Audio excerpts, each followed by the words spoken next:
As the world prepares for COP30, climate journalists are fighting a parallel battle, not against rising temperatures, but against shrinking attention. In an age of apathy, misinformation, and renewed political resistance from Washington, journalists are struggling to keep climate stories alive. From Asia to Europe and to South America, 5 journalists share their fight to keep the story front and center when the world looks away.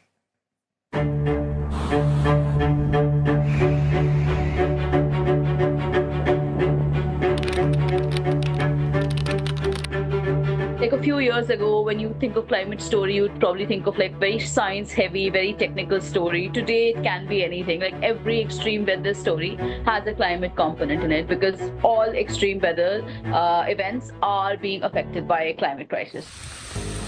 Climate in itself is mainly, it's a slow phenomenon. It's an overall long-term thing. So it may not feel very urgent at times as a story. It may not feel like it should be an editorial priority of the day. For a lot of people, it sort of gets folded into other things you do. So you happen to be a science reporter and you're also given climate stories to cover. You happen to be covering energy, and then that broadens out into climate, which can be a great thing because there can be knowledge and know-how that you bring from that broader field into your climate coverage. But I think from a newsroom perspective, it hasn't been that vital. Some ground got covered in the last decade, but we've taken some steps back, unfortunately. And that has been a lingering problem. Climate change, it's the greatest con job ever perpetrated on the world, in my opinion. The carbon footprint is a hoax made up by people with evil intentions. So all of these countries are working so hard on the carbon footprint, which is nonsense, by the way. There is a ripple effect, especially after Trump's foreign aid freeze and climate funding freeze.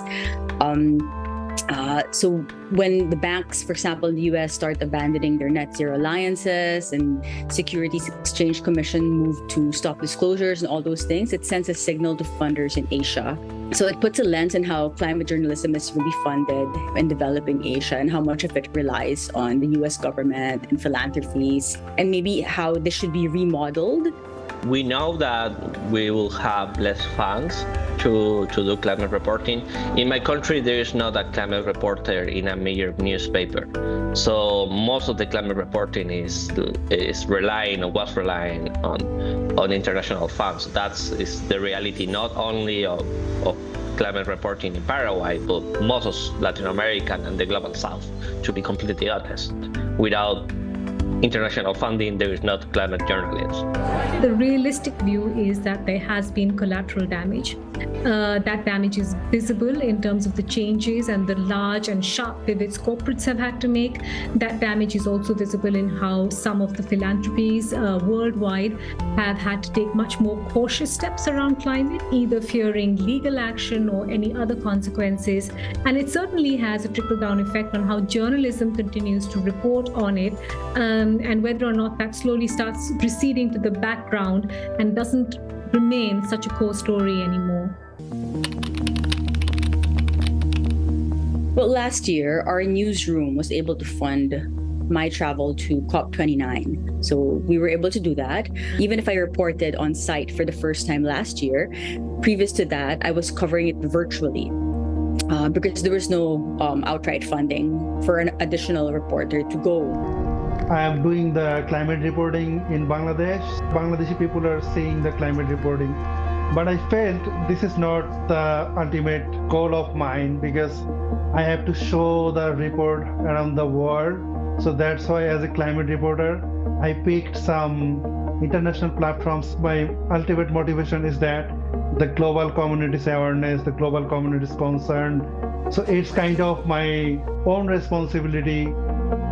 I don't think reality is something that can be denied here, which is why we are seeing, climate-focused reporting happening everywhere in the world. India, China, everywhere else, Philippines. Maybe on the face of it, it can look like some of those climate science denying headlines are getting more space in the news.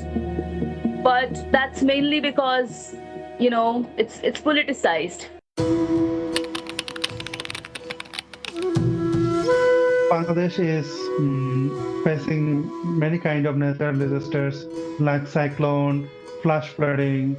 But at the same time, Bangladesh is not getting enough funds, and sometimes the whole world is not concerned about what is happening actually in Bangladesh. For example, they're creating carbon and the sea level is rising in Bangladesh. So Bangladesh is not actually responsible for that. But in the other side, they are not paying for the damage. We're so used to already. Like if there's a typhoon, it doesn't really scare us too much anymore. We already know what to do.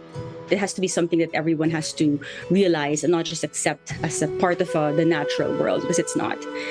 It's something that has to be educated or disseminated among people.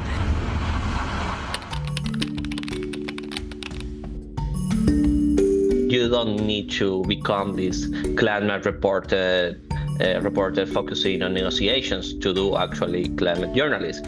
Even so, sometimes it's better if you try to put the climate lens into the coverage you are already doing. The COP is always a gathering of some luxury things because they discussed everything, and so I cannot see the reflection of the global community's commitments. There's certainly a role for journalism to play there in terms of bringing this to the audience, explaining it, putting it in context, as also to a lesser degree in terms of what the research points to give me hope.